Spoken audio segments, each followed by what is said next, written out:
Yeah, I'm thankful that there's this older man that takes me to church and all that, drives me there, and I failed to shake a young girl's hand, and even hug a young girl at church today. But despite that, the thing I loved about church, Seventh Day Adventist church is they got much more healthier potlucks, more healthier food that they put out during the potluck. I appreciate that. And you know, I mean, why would you need to smoke cigars and drink alcohol as a cope sometimes? Now, this ain't for everybody.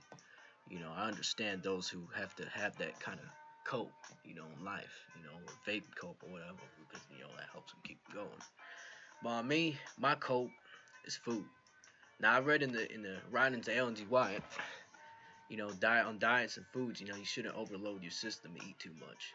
But recently, I've been going against that. I know I need to exercise and work out to, maintain my shape to make sure I don't get bigger. I don't get a big belly like before. I can't afford to get fat. So I'm gonna work out real hard tomorrow because today's Saturday. Today's Saturday is a day of rest, basically. And I guess the great thing about today at church, I remember something good about the sermon, even though the speaker was a woman at church. She was pretty good. Her sermon was about our sinful our condition. It's similar to this dam. There was this dam in the 1920s that they made in Los Angeles, and this dam in the late 1920s, they said it was like indestructible, and then inspectors saw little cracks on it, nothing too serious.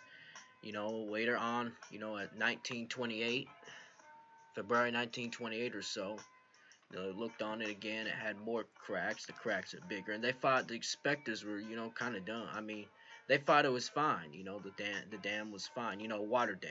I'm talking about, like a waterfall, and they have like this thing that generates electricity on it. That's what I'm talking about.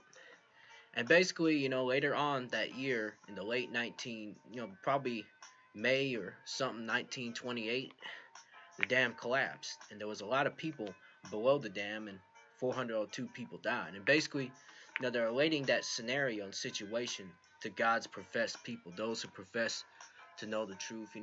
God's people. They have all the knowledge. They know about the book of Revelation and whatnot. They know they must keep their mind on the book of Revelation, think of the things of heaven, and prepare people and spread the gospel news to them. But they often do not.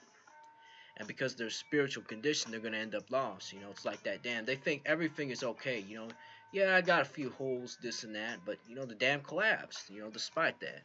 Now, the potluck was real good. I got to admit, they had some good food at the potluck. It was pretty good. The potluck part was pretty good. And, of course, I didn't feel like making a video because, I ate so much food. It overloaded my stomach.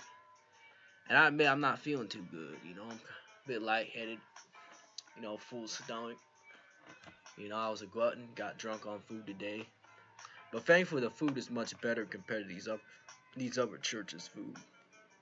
Seventh Day Adventists, they tend to have a healthier diet, even compared to Muslims. At least they don't eat shrimp like Muslims do. Now Judaism, the Jews, the Judaism, that kind of religion, they also have a good diet too. But thanks to SDA's found the teachers Ellen G. White, they have a pretty good diet. I don't know which one's better, Judaism's potluck or Seventh Day Adventist potluck. I don't know which one's better, but I guess it was sort of a good day.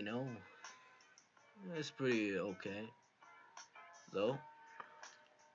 As I gotta be thankful and whatnot, and I gotta work hard tomorrow and work out and stay in shape and whatnot. Y'all have a good one and whatnot.